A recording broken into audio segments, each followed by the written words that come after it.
Bonjour les amis, alors on se retrouve aujourd'hui pour parler d'une étape très importante dans votre processus d'achat de biens immobiliers ou de vente si vous êtes côté vendeur.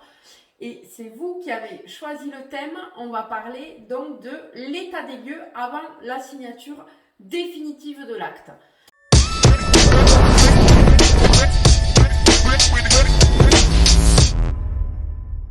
Un petit rappel pour ceux qui ne me connaissent pas, je suis Cynthiana Stenbach, gérante de l'agence Vend le Bien à Saint-Étienne-du-Mont et agent immobilier depuis 6 ans sur le secteur de Saint-Étienne-du-Mont et des alentours, tous les villages qu'on peut trouver aux alentours de Saint-Étienne et également Montauban. Voilà. Alors, bienvenue sur ma chaîne Vend le Bien. Pensez à vous abonner pour ceux qui ne sont pas abonnés. Et aujourd'hui, donc, comme je vous le disais, on va aborder le sujet de l'état des lieux avant la signature définitive de l'acte. Qu'est-ce que l'état des lieux avant l'acte? Alors, tout simplement, c'est une revisite du bien immobilier que vous achetez ou que vous vendez si vous êtes vendeur, mais surtout côté acheteur, c'est important parce que généralement, cette visite se fait la veille de l'acte ou 2-3 jours avant la signature définitive. À quoi elle sert? Alors, elle sert tout simplement à vérifier que le bien que vous achetez est dans le même état que lorsque vous avez pris la décision de l'acheter. Et que la liste du mobilier qui est écrite sur le compromis de vente, on verra ça un petit peu plus tard, la liste du mobilier, donc soit bien présente, c'est-à-dire que si votre vendeur vous avait dit qu'il vous laissait l'olivier qui est bicentenaire, un superbe olivier dans le jardin, qu'il ne soit pas venu avec la mini-pelle et qu'il n'ait pas déterré l'olivier avant la signature en se disant bah, finalement cet olivier il serait bien dans ma nouvelle maison. Donc voilà à quoi ça sert un état des lieux, ça sert à vérifier que donc voilà, une fois tous les meubles enlevés, généralement l'état des lieux se fait bien évidemment la maison vide. Donc une fois, mettons que le vendeur a enlevé tous ses meubles, que tout soit dans un bon état, enfin, ou du moins dans l'état dans lequel vous avez visité la maison. C'est-à-dire que il n'y ait pas un trou dans le mur entre-temps, que la cheminée n'ait pas pris feu, que la vitre de la cheminée n'ait pas pété, par exemple, ne soit pas pétée. Ça m'est arrivé, ça. Voilà, 2 jours avant la signature, j'avais mes vendeurs qui avaient cassé la vitre de l'insert et qui n'avaient rien dit. On s'en est rendu compte le jour de l'état des lieux.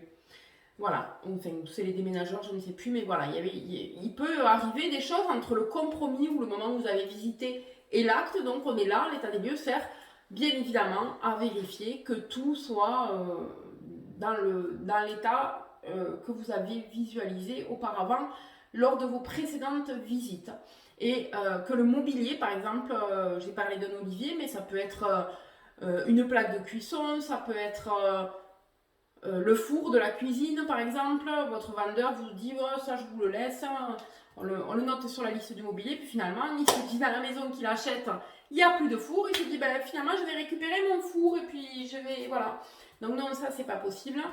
Tout ce qui est dit et écrit doit être dans la maison. Tout ce qui est dit qui restait doit absolument être présent dans la maison.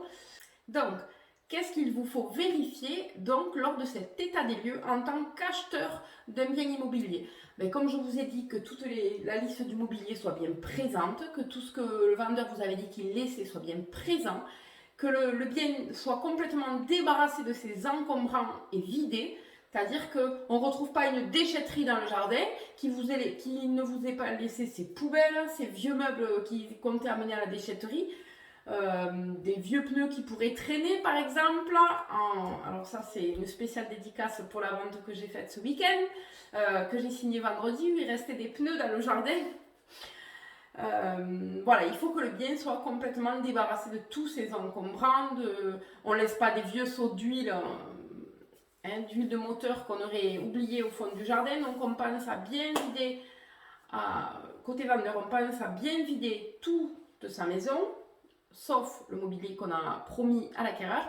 Côté acquéreur, on vérifie que la maison soit bien vide de ce qui doit être vide.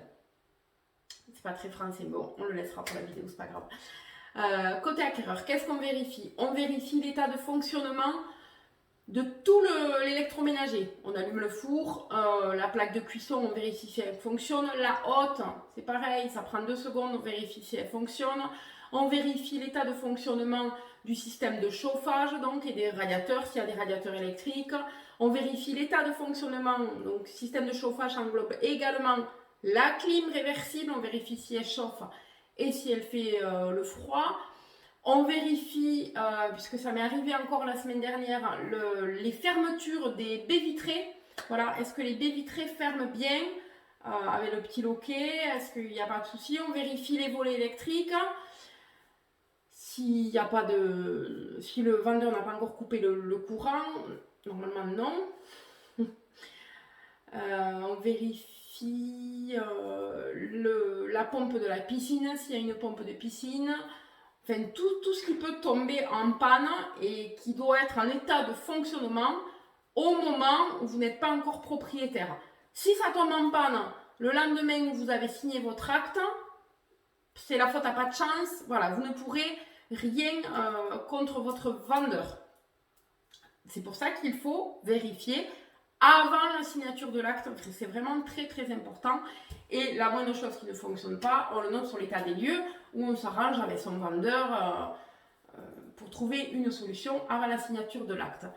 Voilà, donc je pense avoir à peu près tout énuméré. Si vous avez des questions, vous n'hésitez pas en dessous de la vidéo. Pensez à vous abonner également à ma chaîne si mes vidéos vous plaisent. Un petit pouce pour montrer que ça vous a aidé. Et sur ce, je vous souhaite une très bonne semaine et je vous dis à très vite. Bye bye!